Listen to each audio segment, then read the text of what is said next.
최근 10년 사이에 유산 분쟁이 4배나 증가했다고 합니다. 그러니까 유산을 형제끼리 아니면 상속받은 사람들끼리 원활하게 나누지 못하고 법까지 끌고 갔는데 그 숫자가 10년 사이에 무려 4배나 늘었다고 합니다. 그런데 법이 집에 들어오면 어떻습니까? 정의나 복은 밖으로 나갑니다. 법률이 가정으로 들어왔다는 이야기는 그만큼 집에서 말로, 이치로, 부모의 유언으로 해결하지 못한다는 이야기죠. 제가 그 장례차를 운전하는 사람하고 이야기할 틈이 있어서 이야기를 해봤는데, 장례식장에서 묘지로, 장지로 출발하기도 전에 아예 버스를 막는 경우도 봤다고 합니다. 그리고 출발은 했지만 그 장의차에서 내내 싸우고 주먹 다짐, 심지어는 칼부림까지 나가지고 장례 치르고 오면서 응급실로 간 경우도 있다고 합니다. 이게 한 20, 30년 지금 운전을 하면서 지켜보면은 옛날보다 더욱더 심각하게, 심지어는 그 조의금을 놓고도 싸운다는 이야기입니다. 그러면 상속 자산을 놓고는 말할 것도 없이 살벌하게 싸우겠죠. 그것이 바로 장례식장에서 나타나고 법정에서도 나타난 겁니다. 법이 들어오는 만큼 정은 나가게 되는 거죠. 자, 이 법이 정으로 바뀌어야 되는데 오히려 정이 나가고 법에 의존하게 된 이 실태, 피보다 돈이 진하다. 자, 부모 자산을 내 것으로 아니까 부모 재산을 미리 증여받았는데도 또 그 받은 것, 그걸 놓고 증여분과 이 상속분 이것저것 자녀가 서너 명 되면 서너 명이 또 말이 다른 거예요. 그러니까 부모도 상속을 해주려는 의지가 매우 강하고, 부자들일수록 최고의 걱정이 뭡니까? 상속과 자녀입니다. 그런데 자녀도 부모 것을 자기 걸로 아는 거예요. 흙수자들은 흙수자가 얼마나 힘든지, 은수저나 금수저가 얼마나 편하게 사는지를 알기 때문에 은수저들, 금수저들 사이에서 있는 집에서 오히려 분쟁이 더 일어나는 거예요. 그런데 거기다가 상속 분쟁이 일어날 요인이 더 추가된 측면도 있어요. 여기서도 보면은 유산 다툼이 어느 정도 심각하냐, 이게 동아일보인데요. 유산 다툼에 굴착기로 집을 부숴버리는. 자, 유언장을 쓰지 않으니까 이런 일이 일어난다. 유언장을 써서 이렇게 다툼하다가 굴착기로 남겨놓은, 자, 부모 또는 큰아버지, 작은아버지가 남겨놓은 자산을 이렇게 헐어버리는 경우, 이거는 조카가 유산으로 받았는데, 아니 평소에 나한테 준다고 했다, 이 집을. 그런데 조카에게로 돌아가니까 그 집을 부숴버렸다는 이야기입니다. 신문에 나오는 이야기는 물론 심각한 이야기, 특이한 이야기겠지만 그래도 사회가 이렇게 정으로 법에서 가는 게 아니라 오히려 정이 아니라 법으로 가는, 인정보다 법이 앞서는 시대로 가고 있다. 그런데 이렇게 자녀가 어찌 보면 더 싸울 요인이 상속법 개정에 좀 들어간 측면도 있어요. 물론 현실을 반영한 측면이 있지만, 그럼 상속법이 어떻게 개정되었느냐? 자, 올 2월이죠. 아직 공포는 안 됐던가요? 여기에서 이제 상속하는 사람의 상속권을, 상속해주는 사람이 피상속인이고 상속을 받는 사람이 상속인이죠. 그런데 상속법에서 상속권 상실을 이야기했습니다. 자, 폐륜나라든가 또 범죄 사실이 있다든가 심각하게 부당하게 대우를 했다든가, 이거는 상속인 중에서 이제 누가 법률적으로 법정에 신청을 해서 받아야 하는 거거든요. 근데 받는 게 쉬운 문제가 아닙니다. 또 상속권을 상실하게 했다 하더라도, 상대의 상속권을 상실시켰다 하더라도 대습 상속이라 해서 그 자녀가 있을 경우에는 그에게 가거든요. 그래서 상속 지분은 뭐 차이가 안 나는 수도 있습니다. 그런데 법이 이 사이에 꼈다, 자녀들 사이에 꼈다, 아니면 상속인들 사이에 꼈다, 그러면 이제 정이 거기에 솟을 리가 없잖아요. 이렇게 분쟁 여지가 또 더 들어간 측면이 있는 거예요. 자, 상속법 개정할 때 이렇게 상속권을 상실하게 한다든가 기여를 인정한다든가, 기여. 자, 평소에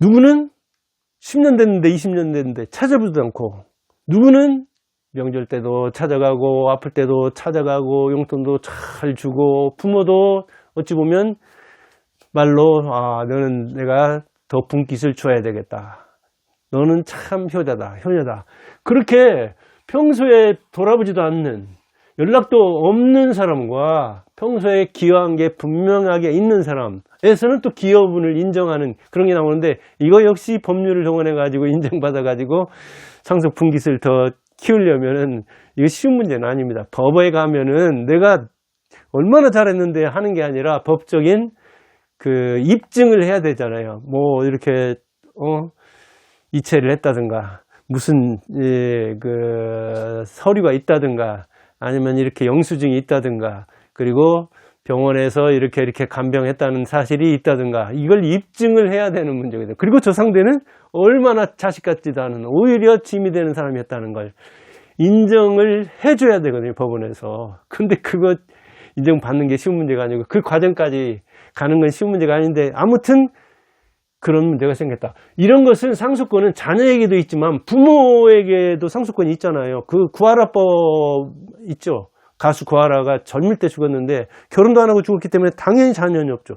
그러면 자녀가 없으면 자녀에게로 상속권이 내려가지는 않잖아요. 근데 그 부모는 있었다고요. 그런데 그 부모가 어떤 부모냐? 9살 때인가 거의 자녀들을 유기하고 방기하고 떠나간, 그래도 한 20여 년 흐른 그 다음에 구하라가 자살해서 그 재산이 많으니까 그 오빠 분깃 하고 내 분깃 내놔라 하고 그 생모가 나타나 가지고, 이럴 수가 있느냐? 진짜 키운 사람은 머리가 다른 사람이 있고, 고모라든가 이모라든가 그 큰 집이라든가 작은 집이라든가 이렇게 진짜 키운 사람은 있는데, 진짜 키운 사람보다도 자녀로 갔다가 그 다음에 위로 올라가는 거잖아요. 부모, 이렇게 직계로.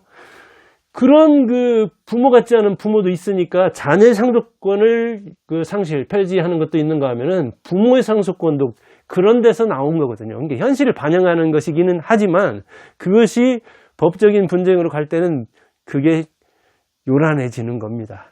이런 특수한 사례가 있기 때문에 현실을 반영해서 법을 개정한 것이지만, 이 법 개정이 또 분쟁의 요인을 낳는 측면도 있다는 얘기죠. 상속권을 상실시키려고 한다든가 기회를 인정받으려고 한다든가 하는 것이 쉬운 문제가 아니란 이야기죠. 그 다음에 형제 유류분이라는 게 있었는데, 이건 삭제했습니다. 형제 유류분. 자, 내가 누구한테 기부를 한다 하더라도 적어도 상속인한테는 어느 정도를 줘야 된다 하는 거, 그게 유류분인데 그 유류분은 없애버렸어요. 삭제해버렸어요. 이건 뭐 형제들이 요즘 재산 형성하는데 기여하는 바가 거의 없다. 자녀나 이 부모로 이렇게 따지자면 옆으로까지 갈 건 없다. 그런 건 있고, 그 다음에 이제 이게 가액 반환이라고 해가지고, 이거는 이제 뭐냐면, 자, 형제들이 3명 있었다. 그러면 아파트 하나가 3명한테 균등상분해가지고 3분의 1씩 갔다. 이제 배우자가 있을 경우는 또 배우자한테 1.5배 가죠. 그런데 이 3명이 한 분기씩 3분의 1씩 이렇게 공동명의로 가지고 있으면, 이걸 처분해서 나는 이 돈으로 받고 싶어도 옛날에는 원물을 반환해야 되는, 아파트 반 3분의 1 띄어서 어떻게 합니까? 그러니까 3분의 1 분깃을 갖고 있지만, 그렇게 어찌 보면 그 알박기 하듯이 3분의 1 분깃을 이용해서 그 매매라든가 이런 것을 힘들게 하는 그 사람의 영향력이 커지는 측면이 있거든요. 그런데 지금은 그것을 가액으로, 금전으로 반환할 수 있는, 이게 그 법정에서 굉장히 분쟁이 많았다고 하는데, 이건 아주 현실이 또 반영해서 가액 반환이 금전으로 반환할 수 있는, 현물이 아니라 그런 것이 들어갔다고 하더라고요. 그러니까 법은 현실을 반영하긴 합니다. 근데 느리고 또 느립니다. 그리고 법정에 가면 역시 굉장히 현실을 반영하기보다는 보수적으로, 아주 보수적으로 판단합니다. 그래서 상속권을 상실하게 한다든가 기회를 인정받는다든가 이런 게 쉽지 않은 것입니다. 그런데도 어때요? 법정으로 끌고 가는 사람이 많다는 이야기는 역시 피보다 돈이 진하니까 그런 일이 많이 생기는 겁니다.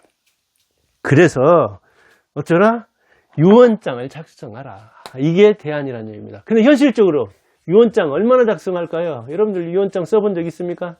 저도 58년 개띠 68세, 내일 모레면 이제 만으로도 68세 좀 있으면 되는데, 유언장 작성. 책에서는 많이 들어보고 한 번씩 해보려고는 해도 안 해봤거든요. 실질적으로 유언장을 작성하는 사람은 정확히 할 수는 없지만 법정이라든가 이런 데서 보면 1% 미만이라고 합니다. 1%도 안 된다는 이야기예요. 왜? 내가 뭐 재산 얼마나 된다고. 재산 얼마나 되는가? 60세 이상의 평균 재산이 5억 4천쯤 됩니다. 평균 재산이니까 부자들이 많아서 평균 올려주는 것이지 중위소득은, 중위재산은 더 낮습니다. 한 뭐 4억 안팎이나 되는가? 중위자산이라는 것은 1등에서 100등 쭉 세웠을 때 50등. 그러니까 먼 유언장 내가 이거 뭐 한 3, 4억 가지고, 그리고 죽음에 대해서 자기가 뭐랄까 인정하면서 죽음에 대해서 미리 준비를 하는, 즉 죽음 회피 경향이 있기 때문에 내가 뭐 금방 죽으리라고, 그리고 이거 기분 나쁘게 무슨 유언장이야, 유언장 써놓으면 진짜 죽음 준비한 거 돼가지고 빨리 죽는 거 아니야, 이렇게. 그리고 또 평소에 말로 하면 됐지. 그리고 내가 죽으면 또 배우자도 있는데, 배우자가 유산을 받은 다음에, 그 다음에 이제 봐서 끝까지 가지고 있어야지 재산을. 왜 유언을, 또 내가 유언장을 써놨다는 거 알려지면은 또 내 영향을 그대로 있는 그대로 거기다가 유언장에다 반영할 수 있겠느냐, 이런저런 생각 때문에 유언장을 작성하는 사람이 1%도 안 되는 거예요. 그러니까 유언장을 작성하는 사람이 이렇게 적다 보니까 어찌 보면 법으로 끌고 가는 사람이 더 많아진 측면이 있어요. 그런데 재산이, 제가 볼 때는, 제 생각으로는 한 유산이 10억에서 30억? 이 정도면 굉장히 높은 겁니다. 이거 10% 위입니다. 아마 30억이면 1% 안에 낄려나? 이런 정도면 재산이, 자녀가 둘이라 하더라도, 배우자까지 있다 하더라도 몇 억씩 가는 거잖아요. 근데 몇 억씩 가는 데에 자기가 만일 어떤 유산 의지를, 상속 의지를 반영하고 싶다, 그러면 유언장을 남기면 좋죠. 유언장에는 뭘 써야 되는가? 날짜, 주소, 이름, 도장이나 지장, 서명은 안 되고요. 그러니까 요건을 잘 갖춰야 됩니다. 결격 사유가 있으면 안 돼요. 어디서 큰 몇백억 기부를 했는데 아버지 뜻을 거스르고 유언장에 하자가 있다는 걸 증명해 가지고 아버지의 유언장이 무효가 된 측면도 있잖아요. 그러니까 아버지가 형식이 안 막혔었다, 아버지가 누구의 말을 듣고 썼다, 아버지가 또는 어머니가 정신 상태가 그때, 그러니까 다른 사람이 영향을 미쳐서 그렇다, 아니면 정신 상태가, 이렇게라도 해가지고 기부금을 무효화시키려는 그런 의도가 많습니다. 그리고 무슨 로펌이다 하는 이 변호사들 중에 괜찮은 사람도 많지만, 그런데 관여해가지고 먹고 사는 사람도 많습니다. 그러니까 이 정도 된다면 자필 유언장을 잘 작성해서 형식에 맞게, 그게 이제 잘 보관해야 되겠죠. 그런 정도고, 아마 제가 볼 때는 30억 이상이면 상당하잖아요. 이럴 때는 공정증서, 유언, 그런 게 있죠. 공정증서로서 이거는 하기가 굉장히 까다롭고, 재벌들은 이렇게 안 하면 분쟁의 요소가 많죠.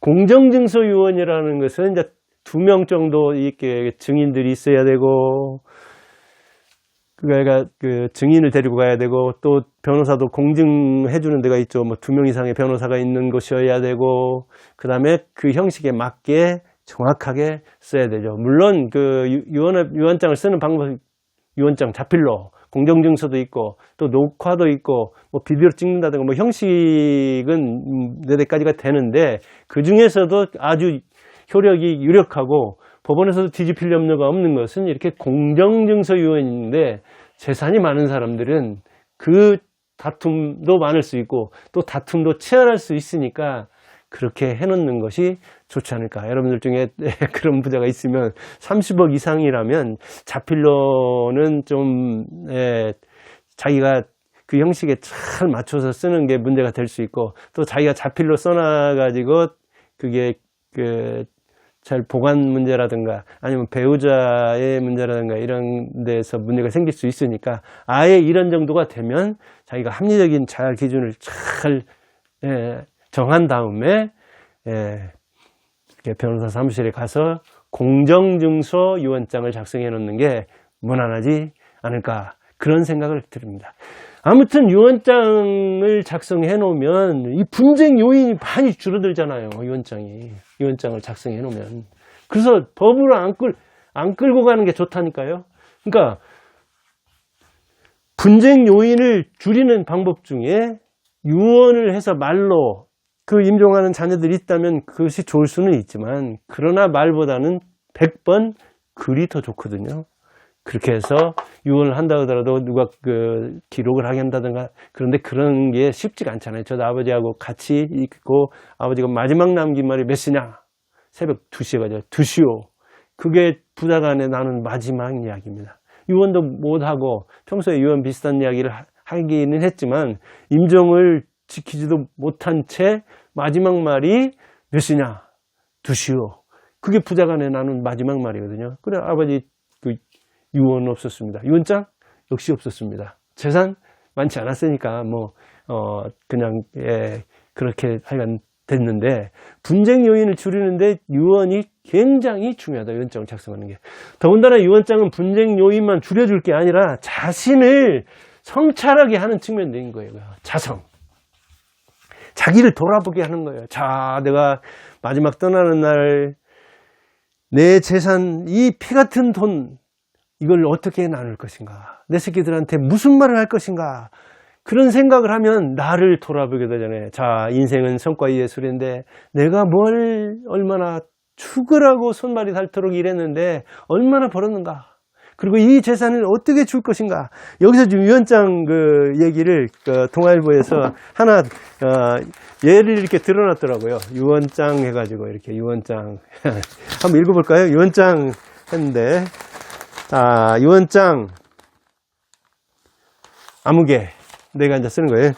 아무개는 홍길동은 여기 그랬어요. 홍길동은 서울 어디 산다. 그런데 전 재산 중에 2분의 1은 아내 누구에게, 나머지 2분의 1은 딸 누구에게 상속한다. 아들 하나, 딸 하나 있는데 딸한테 아파트 아내 반, 딸 반. 그 다음 아내와 딸은 이 아파트를 담보로 잡혀서 5천만 원을 대출받아서 아들 홍 누구누구에 주기 바란다. 자, 아들에게는 5천만 원. 서울 아파트가 평균 한 10억 안팎 된다고 하니까 아들한테는 평소에 중요를 해서 그런지 어쩐지 유언장에서는 5천만 원 주라고 했네요. 융자받아가지고. 담보대출 융자받아서 5천만 원 주라. 자, 유언 집행인은 딸로 정한다. 유언을 집행할 사람 주도를 하라. 딸. 그 다음 아이들에게 당부한다. 아들, 딸이죠. 내가 사망한 뒤에는 어머니 잘 모시고 단란하게 지내기 바란다.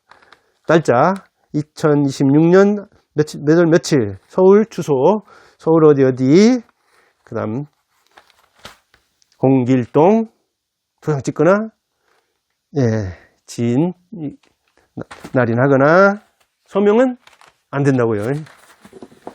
이렇게 쓰라는 거예요. 그러니까 뭐예요? 유산에 대해서 어떻게 하라.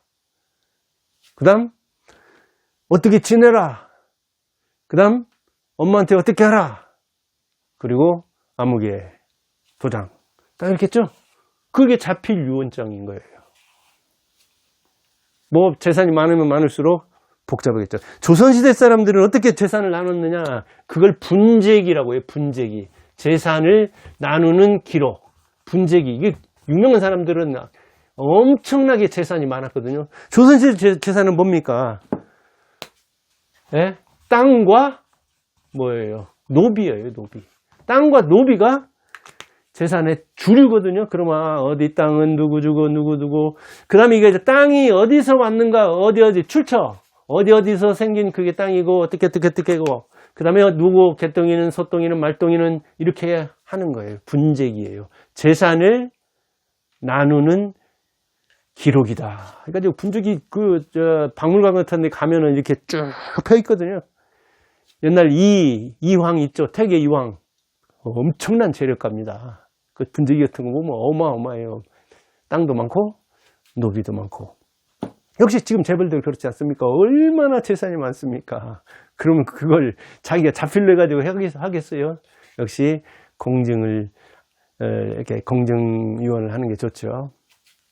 그런데 이제 그렇게 분쟁 요인을 줄이기도 하고 나를 반성하기도 하고, 그 다음에 재산이나 이거에 대한 어떤 그 좀비속 이렇게 주고 싶다면은 그 판단하게 되고 가치관도 반영하는 거죠. 이런 정도는 기부를 하란다든가. 조선시대에도 보면 균등, 그 다음에 균분이죠. 장자우선 아니면 장자물빵 뭐 그런 게 이제 그런 게 있을 수 있죠. 우리도 마찬가지잖아요. 삼성 이건희한테, 삼남한테 거의 몰아줬죠. 정주영, 현대, 균분은 아니지만 나눠줬죠. 그런 거예요. 고려시대 때는 뭐 균분 이렇게 나눠줬다고. 그러니까 근데 제사하고 연결이 되는 거예요. 조선시대나 그 초기나 고려시대 같은 데는 제사를 돌아가면서 지내도록 해서 윤회봉사 그러죠. 불교의 윤회 사상이 있듯이. 돌아가면서 제사를 지내게 하면서 재산을 나눠줬고, 또 제사를 이렇게 장자 계통으로 이렇게 내려오면서 하라고 해가지고 장자한테 우대하거나 아니면 거의 전속시키는 그런 것이 있었거든요. 조선시대 때도 이게 중요했습니다. 근데 지금 사람들이 유언장을 어떻게 보면 더 안 쓰는 셈이거든요. 유언장 써볼 필요가 있습니다. 지금 만약 유언장 안 쓰고 그러면 법적 상속은 어떻게 되죠? 배우자 1.5, 자녀 1. 그러니까 배우자와 자녀만 있다. 근데 내가 재산을 2억 5천 남긴다. 그럼 어떻게 돼요? 배우자 1.5. 그 다음에 자녀 1. 그렇게 주는 거죠. 그래서 2억 5천이 이렇게 나눠지는 거예요. 법정 상속으로죠. 자녀가 둘이다. 그러면 1이죠. 그러면 3억 5천이 있다면 배우자 1억 5천, 자녀 1, 1억, 또 자녀 2, 1억. 그렇게 되는 거죠. 1, 2. 이렇게 균분 상속이 법정으로는 이루어지죠. 그러나 이제 이것도 평소에 증여한 거라든가 이런 것처럼 따져서 하기 때문에 법적으로는 복잡합니다. 이런 문제도 법적으로는 복잡해요. 이게 상수.